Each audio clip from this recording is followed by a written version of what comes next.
Welcome to Lighten Up, the Art of Living Clutter-Free, a podcast for people who are ready to clear the physical, the mental, and the emotional clutter that's been weighing them down.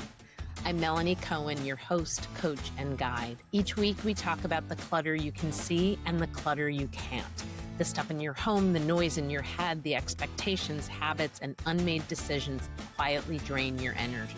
This isn't about perfection or minimalism. It's about creating space for what actually matters in this season of your life. Let's lighten up together, starting now. Welcome back to another episode of Lighten Up, the Art of Living Clutter-Free, the podcast where we talk about all things clutter. I have a special guest with me today. I have Jackie Cote. I'm going to read her bio and then we're going to get started. Jackie is your freedom mentor, international speaker, best-selling author, and RV adventurist. As the owner of Jackie Cote Coaching, she empowers ambitious women to let go of control, simplify their lives, prioritize joy, and create purpose-driven lives filled with time, money, freedom, and love by doing less and living more. A Jersey girl at heart, Jackie loves cooking, especially Italian dishes. Why not?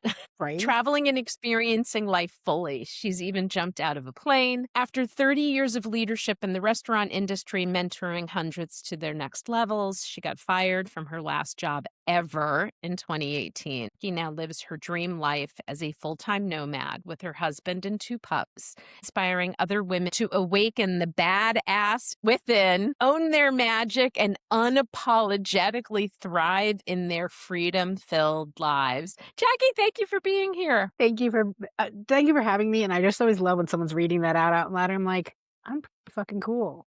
I'm so excited to have this conversation on so many levels.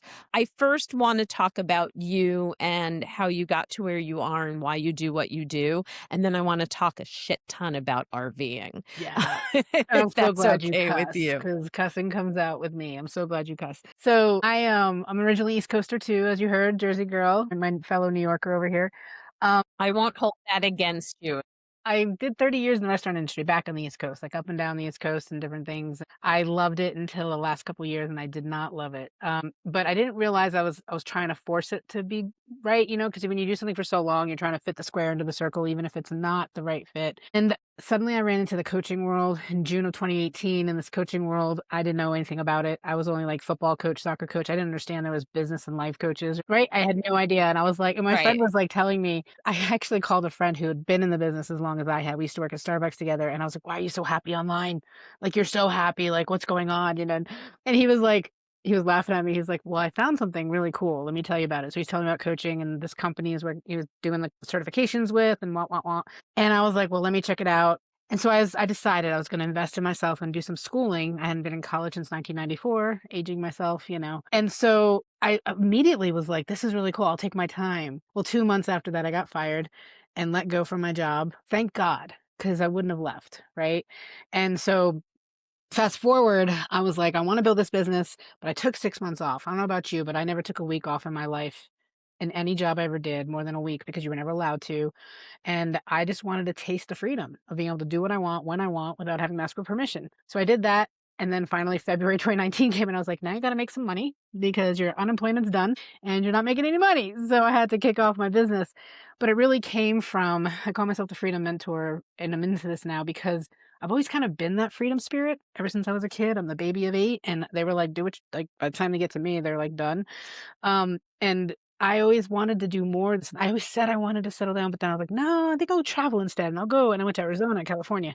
And I ended up landing, my business ended up going in the direction of helping women really, really step into the life they truly love, and like stepping away from the fact that we've got to like keep going, keep striving, go next level, bust your ass, prove yourself, prove your value. I was like, I'm done with that. Like, I want other women to know that they don't have to do that and really create the life they love and fit the money and success into that. And so how I got to where I am now, because when I decided to do the business, I had high expenses in Northern Virginia. I had like a high mortgage and stuff, and we sold everything. We sold everything, and we moved to an apartment in the country. And I was like, I was freaking out for the first few months. I'm like, the country, there's nothing here. And I was always like in like by DC, and like everything's 5 seconds from your house.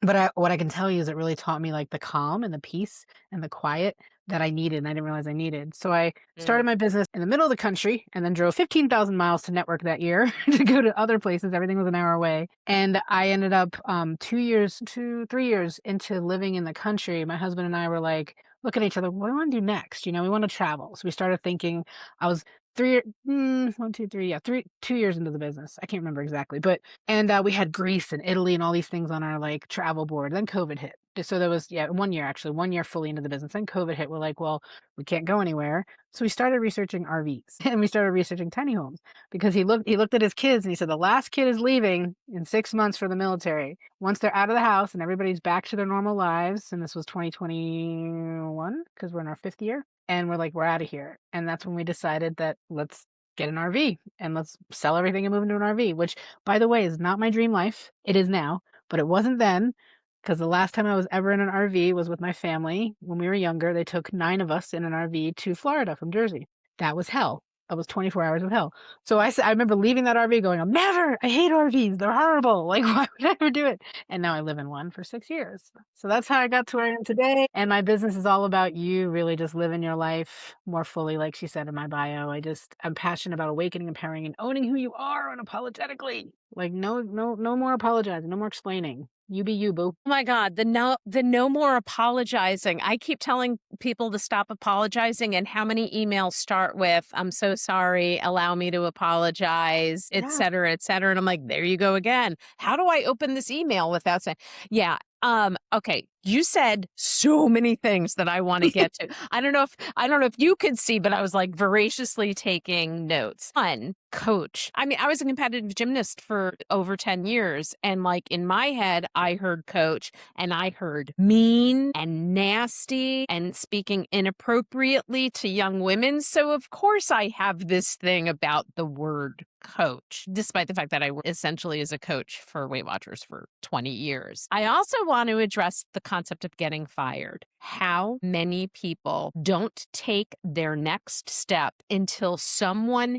pushed them out? Like, time for something new. And I think I want people to hear that, one, because so many of us have done that. And maybe other people are listening and realizing I'm on that fence and I can't wait for them to kick me out. I have to make the decision on my own. And that takes a lot. Like, how do you convince someone of that? So I worked in Virginia first for built my business in Virginia first. My first 6 figures was all there. And I worked with a lot of government and military. And you can imagine how handcuffed those people feel because they made a plan. They were going to do this for 30 years.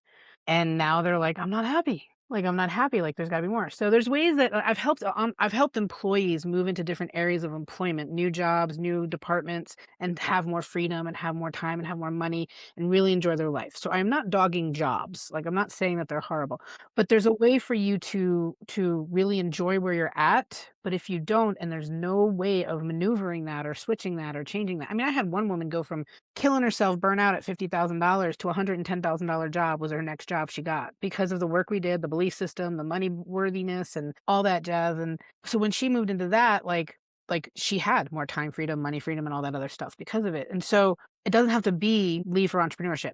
But to answer your question, it's really you can either be make yourself happy where you're at or make a change. And that's really the only two options. And if you can't do the happy where you're at, then anything's possible to make a change. But the benefit, this, that. There's two avenues. Like I said, there's to another job that you can get that is going to make you happier. I have another client currently with me that she went to another job. She's so much happier. She's so much freer in herself. And or you can go build a business. Now, business, I'm going to tell you honestly, it's not for everyone. Like it is not like being an entrepreneur is not for everyone, and that is okay. Your journey is your journey. If you've tried it and it didn't work out, no harm, no foul, no shame. Please, please. You are one of the 3% that gave it a shot. Okay, so you're so special for giving it a shot. But to do it, you've got to work on. I have this roadmap to freedom class that I teach, and it's you've got to have a support system. Now, whether that's investing in a mentor, you've got to set yourself up. Like look at your finances, get real with where you're currently at, and you'll still be scared. But when you can see that when you step into like what you want, desire your life to be, you've got to live that now as if it's already happened in the moment. And Right. that's the vision, right? If you don't have that, you're never going to take the leap because I don't know, I'm listening to a book called Happy Pocket Full of Money. And one of the things he says is that you have to have certainty, focus, and clarity. So clarity is your vision, Hmm. certainty in the fact that it's happening, it's already happening, and then the focus on it so that you're not focusing on the past and the worries, I mean, the future worries or the past you cannot change, the future worries you cannot control. Like that, if you focus on that, that's exactly what you're going to get. So you're going to stay in the loop of not leaving your job for years. And I've watched it Right. happen over and over. I have people who are like, man, I should have listened to you 5 years ago. Yeah, you should have. Or maybe your own intuition you should have listened to, Or not you me.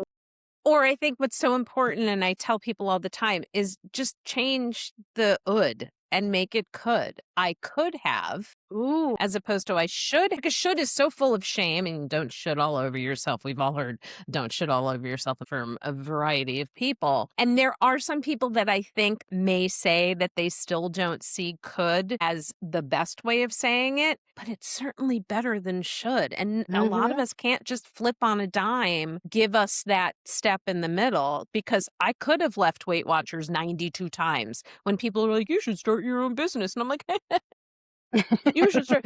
I could have, but I didn't. I am where I am now because of the things that have happened and led up to the moment that I'm in right now. I think one of the things that I'm hearing from you is while, you guide women in, women deserve to be making all the money.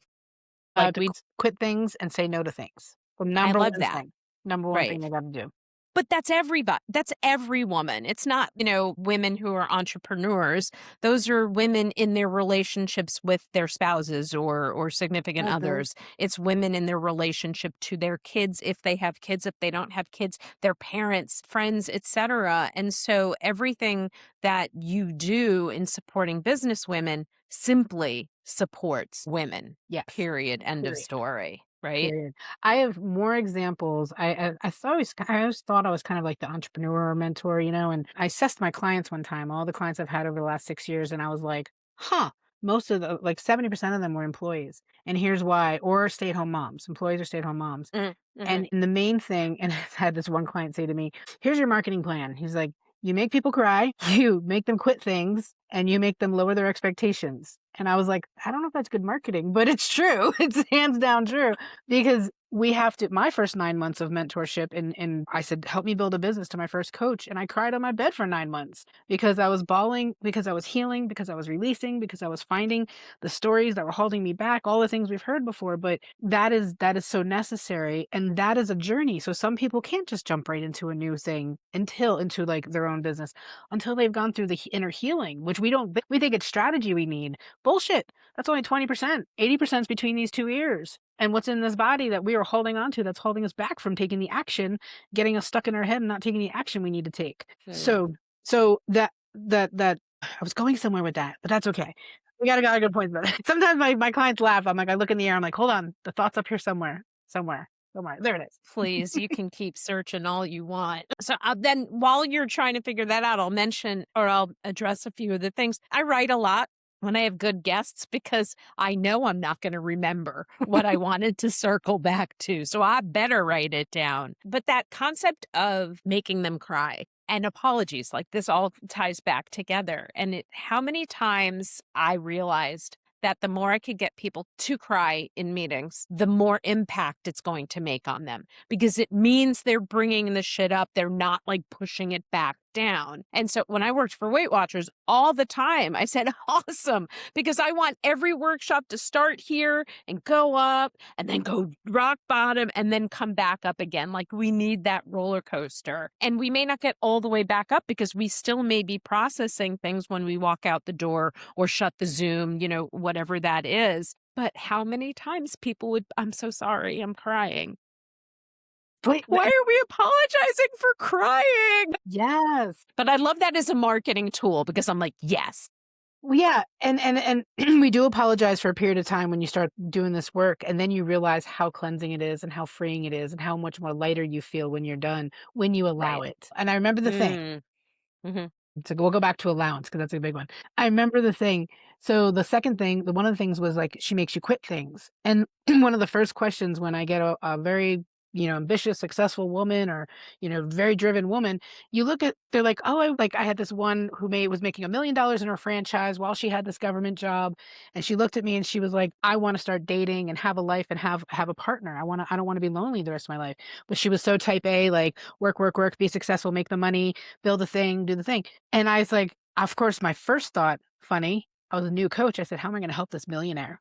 I started judging myself. Okay, so that's an Talk interesting about one. talk about a self-limiting belief. Right, and within 3 minutes of the call, I was like, "I know how I can help this millionaire. I need to help her have a life." Mm, So, we let go of things, we got a team. She was running her business from the UK, from, like, Reston, Virginia to the UK. She was running one in California. She was running this, and we looked at her thing like, "What do you need to get rid of? What do you need to say no to? What do we need to stop doing?" That's usually what I have to do with women that come to me because they're not like, we're always doing too much. We always feel like we need to do more to have more success, to have more money, to have more XYZ insert thing. right, But right. no, it's you have to learn how to be. And then it was funny, she's like, "You don't have time to date online." I'm like, "So we found a dating service that she put like a good 10K into for them to matchmake her, and she's now married. She's got a place with her new wife, and they're out in California, and she sold her businesses so she could do something online. Now she has an online business, and so her freedom expanded, but there was no way until she saw how she didn't have to live up to what it was she was taught for so many years.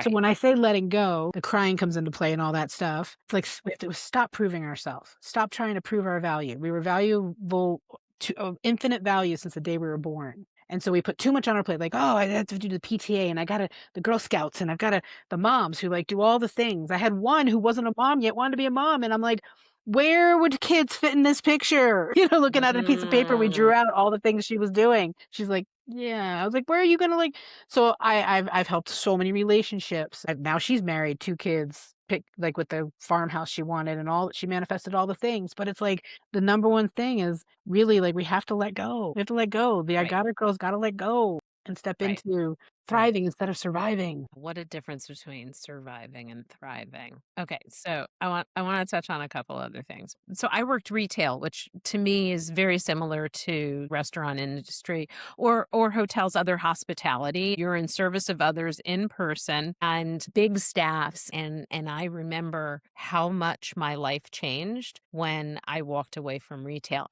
I feel like I didn't walk away from it entirely because I moved into a role working for the vendor. So, as the vendor, I didn't have to work on weekends and I didn't have to work during the holidays 92 hours a day. We had our busy times, right? And I still had the opportunity to be in the stores, which is something that I really liked. I did like the consumer, but I didn't like when I was a store manager or a district manager working from 9 in the morning until 9 o'clock at night, 6 or 7 days a week. And I can't even dream of that now in my life because I don't have the energy to work from 9 to 6. Like, how would I Oh, that's have a the whole 'nother energy story. for 9 to 9? And so there are luxuries when you own your own business in terms of being able to make your own schedule. Away from the office this week so I can get my nails done. I got away from the office so I can brainstorm with someone on a walk instead of on Zoom or over the phone. And I always fear that people watch that and think, she don't work very hard. Let them think that, because when you trigger somebody, someone who says Mhm. that, that is in their own belief system that feels resistant to the fact that you are having a life they desire, and they don't know how Ooh, to get there. And so that is a trigger point for people when they think, "Oh, like, I don't need that much money," when someone talks about how much money they make, or like, "Oh, she's just bragging about her money," or I work hard." We wear working hard as a badge of honor, and because we were taught that way. We're like, "Yes, I'm better because I work hard." What do you want your tombstone little dash to say? She worked hard. Great. No, you want it to say like she lived life. She was kind, she was friendly, she was traveling all the like she lived life. She knew how to have joy and happiness. And so it's when someone reacts, they're not responding, they're reacting to you, that's something inside of them. And that's a big mm, one. When you can release the fact that people's reactions to you or responses to you have nothing to do with you, right. nothing to do with you. It is so freeing. You talk about clutter, girl, that mental clutter we carry in our head around that. Apologies or mental clutter, the thinking we're supposed to do things by a certain time in our life or whatever, that's mental What people clutter. think of us, Right. mental clutter. Why do we care so much? Well, I mean, that's one of the beautiful things about being a woman in her 50s, and that Mhm. is we don't give a shit as much as we used to. But I say as much as we used to because I wouldn't have purple hair if I cared what people thought. The purple hair's for me, right? I wouldn't have all the tattoos that I have if I cared what other people thought. Because they're for me, when I was a kid, I dressed to be, a certain way. And now I wear whatever I want. If someone doesn't like the way I match, prints that look like they don't match, I love it. I don't care what you think. I'm not dressing for you. I'm not dressing to pick up a date. I got them. I'm done. And what's And great if is you're inspiring people. Like, what we I don't hope so. we look at, well, I don't care what people think if they don't like me, but there's so many people that like it, that are inspired by it, and that actually are strive to be like the ones who go first. When you go first and get your hair purple when someone else is like, "Wait a second, I would like to do that, but that's pretty risky." I don't know, what would people think? You're inspiring them to think different. So whenever you do want to do something different than the norm, just remember you go first and you will inspire somebody. And the ones who are it's just their own stories. They're triggered by their Mhm. own stories. It has nothing to do. Right. And I know you know this, but for the people listening who might not see it that way, I want them to understand that like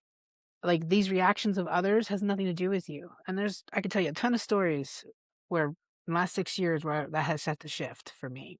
Right.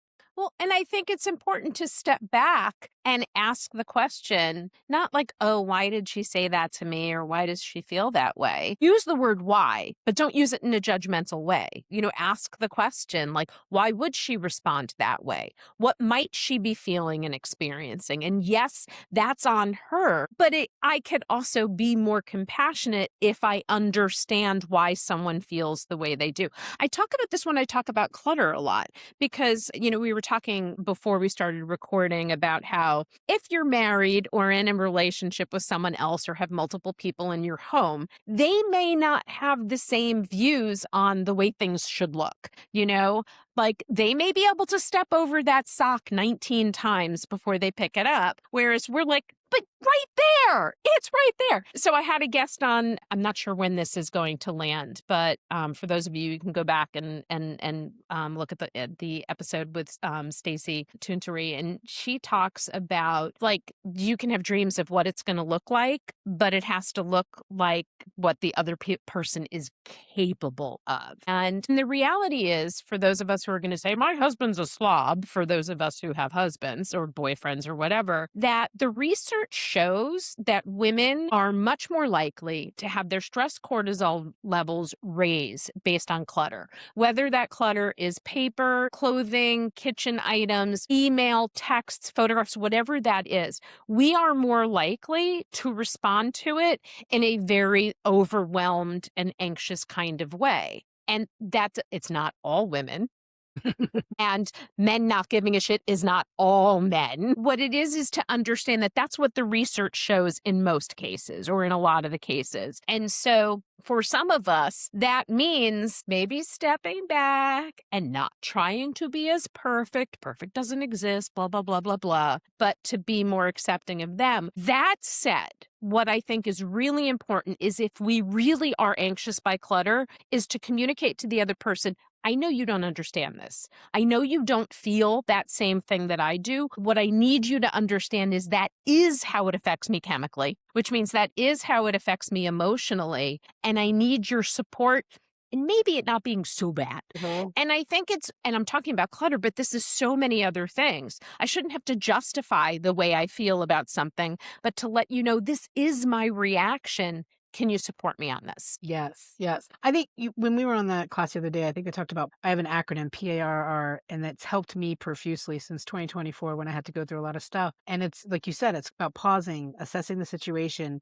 and this doesn't take long. Like the description, when I say it out loud, it sounds like it's going to take forever, but it can take seconds for you to pause and assess and respond instead of react, because we are programmed to react because we don't pause and assess. We're gonna blow someone up, or we're gonna be like, you need to like, or a passive aggressive and nice to passive aggressive. We're like, "Oh, I just love when I find your hats all over the place. Let's find a home from." And I that's not a personal story, not at all. And so like, we have to pause so we can assess, so we can respond. in a, like, loving way. To your point, the way you said it, you're like, "Hey, just like, this is how I feel, and this is why I feel this way." Mhm. Communication is the key. But the other 2 R's are really important. I didn't realize how important it was. When I pause and assess, I usually will find more, the things I'm meant to receive in the scenario and things I need to let go of in the scenario. So the R is receive and release, the last 2 R's. Because sometimes when my husband's doing something that maybe it feels annoying, like, I gotta receive the gift in the calm down, Jackie. So it's a gift for him to be a certain way to help me. I call him calm to my crazy. Like usually the calm finds the crazy and then they get married. So That would be my marriage too. yeah. 100%. And so I have become so much more relaxed, less Mm. on edge, like less on like need to be in control, need to be and now we like kind of laugh about stuff. We joke about it. And he's like he joked like I want to tell him how to drive sometimes, right? And he has this little like this little reel he saw one time. He's like this comedian was doing this thing about I love my little helper in the car. It's not like I wouldn't know to stop at the red light. Like he just so we joke about stuff and not passive aggressively, just and so we can laugh about it and we can receive the gift of laughter and fun over something that doesn't need to be. And I get to release my need to be in control or release my need to fix it or my need to XYZ, Mm. right? I mean, dishes could be a whole episode. Like dishes in the sink could be a whole episode of. Do you put this out on video too? Because your reactions, I love I them. do on YouTube, and on Spotify and on Substack where there is video. But this is like the moment where I'm like, if you don't watch this on video, you don't know what you're missing. Yeah, you gotta watch this. We're so animated. Like the 2 of 'em, I'm like laughing at the 2 animation. So when I said dishes, guys, if you're listening, she just went like a woo-saw, like with her face in her hand. Because it's something that like you hey, like I have the time because I work from home. I have more time because I created Mhm. that. And he Right. works 8 to 10 hours on the road, doing what he does. And so I'll do the dishes, I'll do the laundry. And then there's like once or twice a week where I don't want to. And so I'll be like, "Hey, Right. could you do them when you get home or on your day off, whatever?" He's like, "Sure, babe, no problem." And 24 hours later, and because like I want it done on my timeline, not Uh-huh. his, Well, but he'll but do them. in my world, if I cook for you, you should be the one cleaning up after it, right? Isn't that fair? That's I how mean, I. come on. Okay, but I have to ask a question because you live in RV. Do you guys have Mhm. a dishwasher? Nope. Everything's Of hand course washed. not. Well, Nope. I'm sure that there are people with RVs that do if they're like ginormous or whatever. I have not had a dishwasher in over 20 years, Nice. unless you want to call my dishwasher bill. Then I do. And so, and I love to say things like, I think it takes more water to wash dishes by hand than it does in a dishwasher. But then I'm in a rental and I'm not going to be able to convince my landlord of that, although maybe I could have a conversation with him about his water bill. But at the end of the day, all of this, all of this is really a tangent on the, like accepting, people or meeting them where they're at. Yeah, meeting them where they're at. Who they are now, not what you expect them to be. And that's the whole concept of lower those expectations that are unrealistic. And those are the ones on other people. You're living a definition of insanity if you think you have an expectation of someone else. I just had to throw that in because I that's love a that. big one. We Yeah. we carry heavy weights, heavy clutter in our mind about, well, like expectations of others. And I can get into some conversations about like, but I've spoken about my needs and what I want and they still don't get done. Well, then maybe I'm going to be honest, maybe you're not with the right person. I don't know. Like, but you Mm, either got to like love them where they're at if they're right. not willing to Right. shift or change, or maybe they show it in other ways and you don't accept that. So my husband will buy me a poncho because it's useful and it's something that like a for the rain versus flowers. I want flowers, he'll buy me a poncho. You know what I mean? Like, but he thought about me, and that's a gift of and like Okay, fair. gifts of appreciation. And Fair. so I thought about you today, and I got this, and it wouldn't be something necessarily I would buy myself, but in Mhm. his mind, I thought about Right. you. And so I've got to Right. look at it that way and not like poo poo on him and shut him down for not doing it exactly the way that I wanted it. Now, he still gets me flowers at times and still does some of the, but it's like I laugh at some of the gifts that I get. It's fine. So He's a safety man. this is really an interesting conversation because a couple of years ago was the time where I finally said, stop buying me stuff. And not to my husband, to everyone.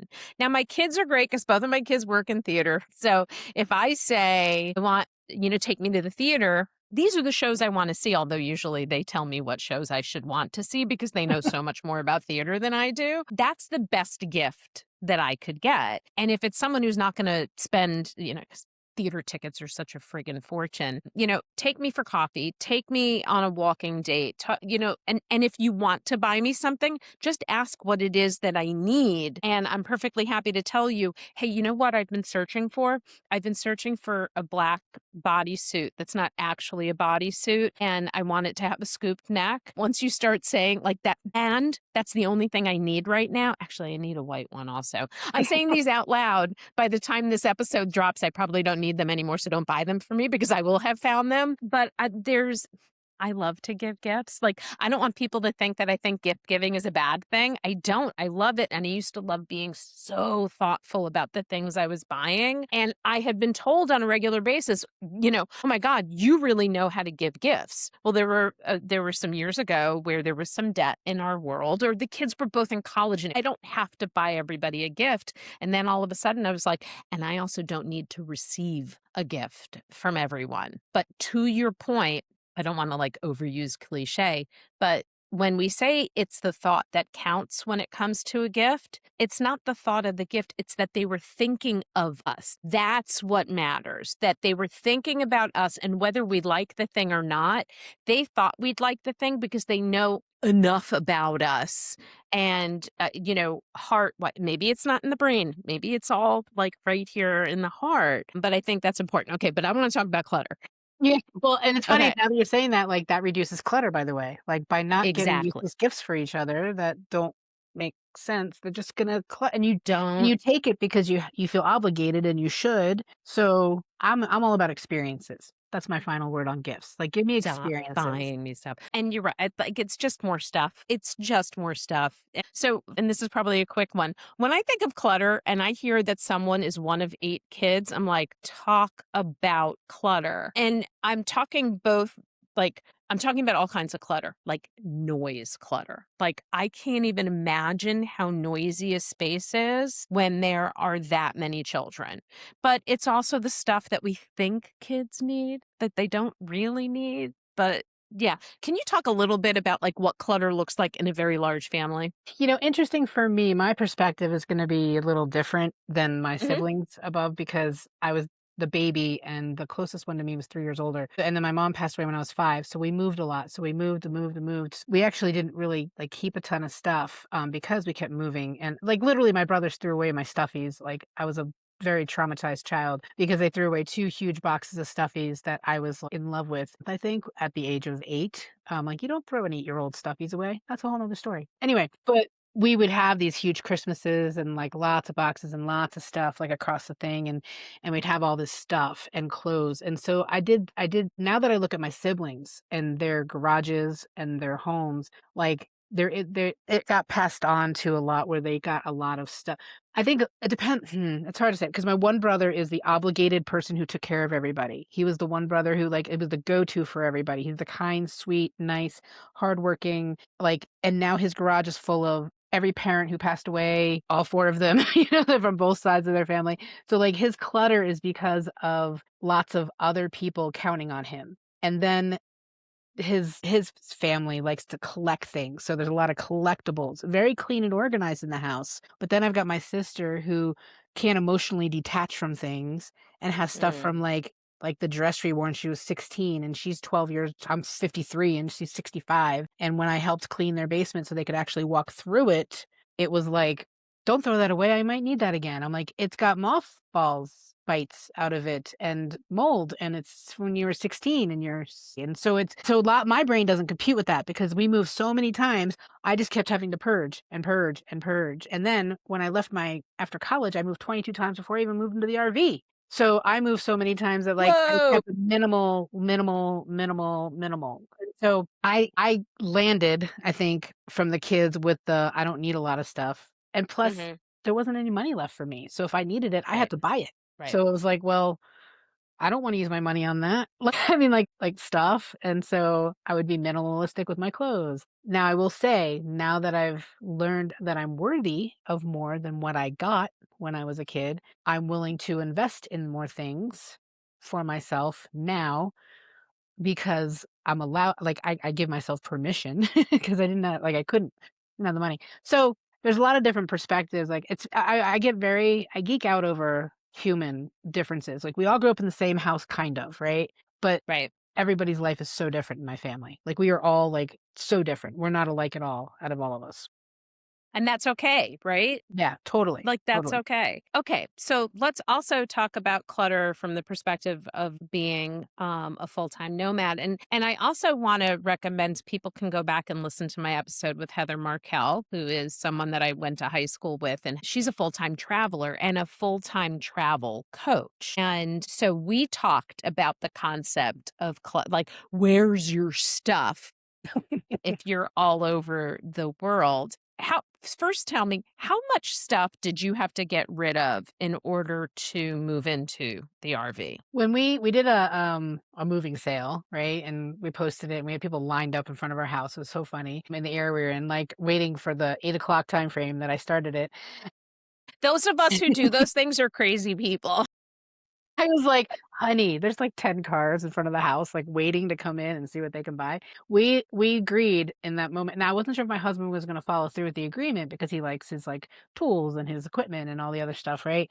So we had a shed in the back and I was inside when we did this sale. And we sold everything. Couch The only thing we didn't sell was a dining room set that I have that has some meaning to me that we have one storage unit that is in Virginia that had the kids were using along with our stuff too. So it's been beneficial, but I'm looking at it as like, why do we have a storage unit? We could buy out by 5 years later, 6 years later, we could have bought all that stuff brand new, whatever's in there. But when we had the sale, I was shocked. My husband's selling his like sold the lawnmower. Well, we don't need that in an RV. Sold air compressors. Sold like I was like, but don't you need that? Like, wouldn't you?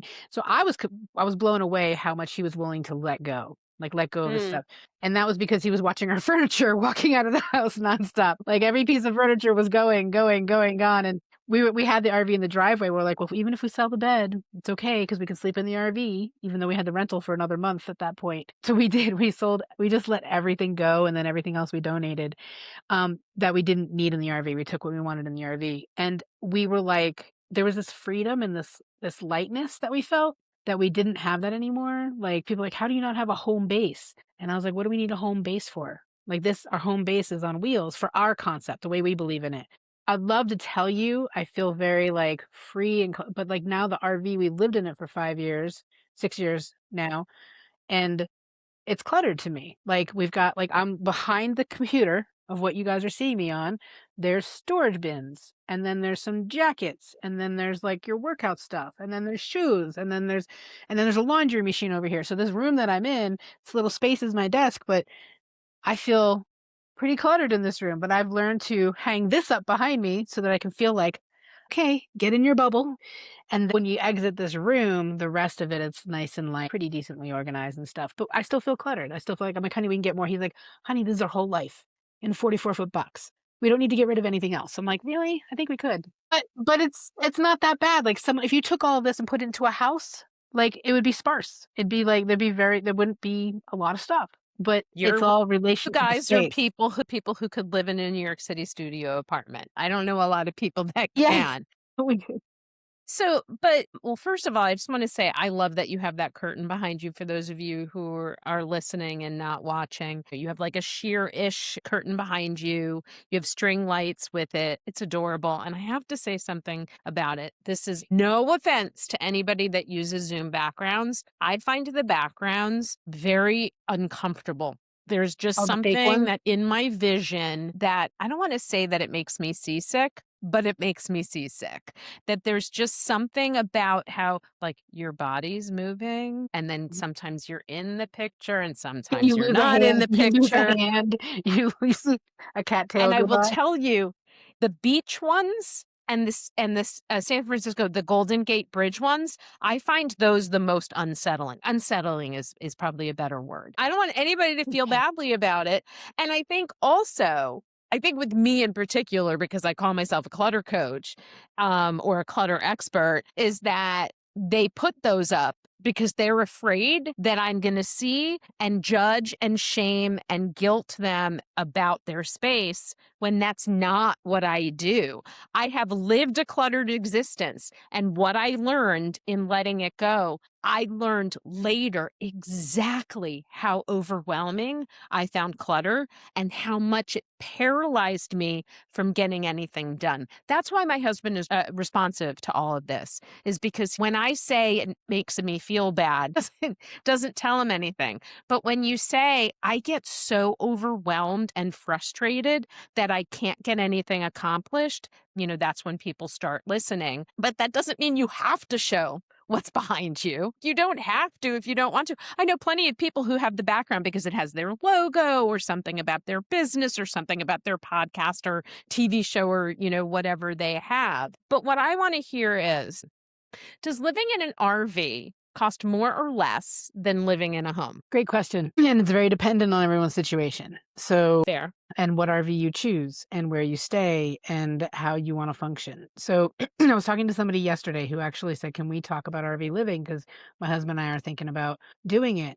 So, tell me your situation. They have an RV already. They already have gone camping in it. They already done it. They want to stay local. They just want to get rid of the expense of the house and move into the RV, and they're still going to work local jobs. So, they're going to be stationary. So that makes absolute sense. Like, why pay for a home and the RV that you might be paying for? And they're stored, they have the already paying the year storage fee, whatever, for the year, or they're like long term putting it onto seasonal plots and stuff. If you're already there, that makes financial sense. Our situation, we went from a pretty low expense in relation to what I know, like people are paying for rent and stuff, a rental house where we paid the rent, the utilities, and normal expenses, right? You go into an RV, now you've got a truck payment, you've got an RV payment, which was about, like, let's say $1,100. Your insurance goes up because now you've added those two vehicles. We didn't have the truck previous. You add those, and you've got.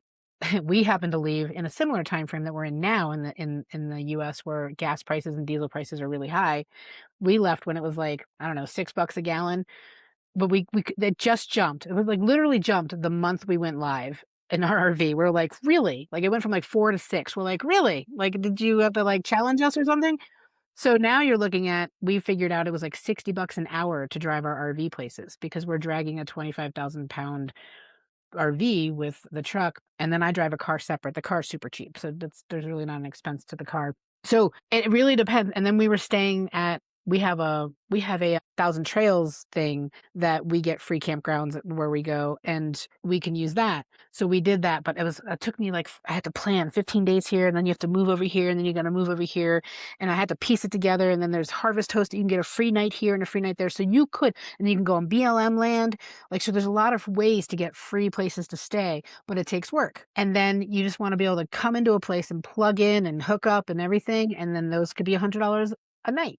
So you can get a $500 a month campground. You can get a $2,000 a month campground. So it really depends on you, what you're willing to do and not do, how you want to travel, where you want to go. And I haven't started a business on this yet. I really think I should, because I end up like educating so many people on this. But You could. You could. I could. You're right. I You could. could. So, long story short, I really think that it's a conversation you have to have, and everyone goes, "You're living my dream life," and I'm like, "Well, let me talk to you about it first, because like, what are you dreaming? And let me tell you Mhm. what really happens, because you still have things that break down on it. You still have things you got to fix. We had to put our RV in the shop, our home in the shop for 5 months, and they gave us a rental RV to live in, which was like 15 feet Okay. shorter and smaller. But luckily, we had a friend's property we could stay on. They have a nice like big ranch in Texas. So we lucked out Mm. with not having to pay to live somewhere. We paid them money, but we didn't have to pay like extreme fees, and we had access to it. But it was like if it's your only option and it gets hit by somebody, we got sideswiped the entire RV. We had to put it in the shop. So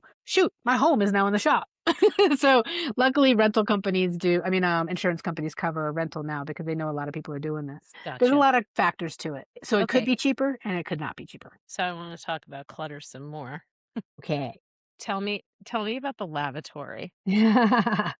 Um, so they actually have created RVs with like bathrooms as big as home bathrooms now. It's crazy. But you are pushing a foot down to dump into a tank, and that tank fills up and stinks. So let's be honest, it's very different. But I'm not we're glamping because we have a 44-foot unit. I'm not the person who is going to ever live in the unit that you have to like burn it, like go dump it, like pull it out yourself, pull the little tank out yourself and go to, we hook it up to a sewer system and you dump into a system. But there's people who live really, really in nature. Let's just do that. So when I hear stuff like this, I think of National Lampoon's Christmas Vacation. Okay, so here's the thing. We've been talking for 52 and a half minutes.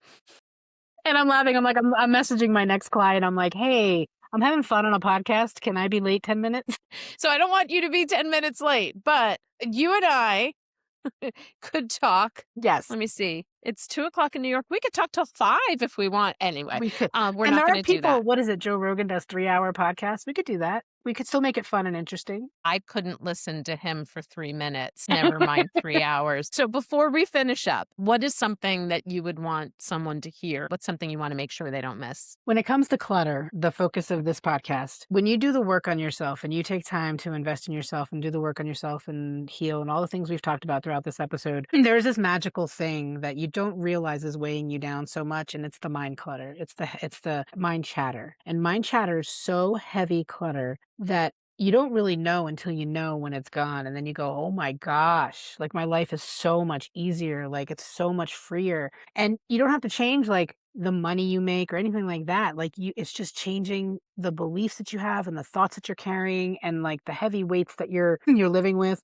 And that was about year 1 for me where I started to feel less and less clutter in my brain. And I realized I'm like, life can be so much freer because freedom's an inside job. It's from the inside out. And I was dumbfounded to think about how much I was processing thoughts left and right in my brain that I didn't need to carry. They weren't mine and they weren't other issues. So brain chatter, like the chatter in your brain, like work with someone to help show you how you get to reduce and remove that. Like I'm not saying I don't have thoughts, right? Obviously I do, but I know how to regulate them and how to shift them and how to change them and how to release them and how to like put them in the right direction that feels really good to me. And so brain chatter, work with somebody. Like it is one of the biggest clutters that saved my life when I released it. So if you want to work with Jackie, all of her information is going to be in the show notes because imagine how she's going to help you clear the mental clutter. But I really appreciate you saying that because so many people hear what I do just by title and immediately they assume that I work with hoarders. I work with one hoarder. That's it. And she's the worst client. She doesn't pay me. She talks back. And sometimes we have to break her door down to get into her apartment. That was last weekend. But I don't even just work with people who have modest amounts of clutter. I work with people who have clutter issues that are not necessarily associated with the stuff. It's beyond the stuff, BTS, beyond the stuff. That the mental clutter, the things that we say over and over again in our heads that are on loop, that are not true, the self-limiting beliefs, etc. And once I feel like the world hears what you and I have to say about like taking out that head mess, trash, whatever you want to call it, that we are then more capable of managing whatever physical clutter may be around us. So, yes. So thank you for mentioning that. Jackie, thank you so much for being here today. I so So much appreciate fun. you. So much fun. 100%. And then you're going to come 100%. on mine, and all that stuff. Right. And so why don't you make that announcement right now? What podcast should people be looking for? I got it, girl. I got it, girl. I love No, it. I got it, girl. and the I Got It Girl is just, it's women like this beautiful soul here coming on and telling their story of what they went from surviving to thriving, letting go of control and stepping into trust and love and such a better life. Love it. And the I Got It Girl is not a bad thing. It's that woman just deserves more love, more trust, more peace, more calm, and what you do helps them get there. Thank you. I appreciate you saying that. All right. Thank you for being here so much. Thank you for listening to Lighten Up the Art of Living Clutter-Free. If this episode resonated, please subscribe, leave a review, and share it with someone who could use just a little bit of lightness. If you're ready for deeper support, you can work with me one-on-one or join my Lighten Up Clutter-Free Mindset Group program. You can find all the details at my website, thoughtfullycoaching.com. Until next time, progress over perfection. Messy action is better than no action at all. So let's lighten up.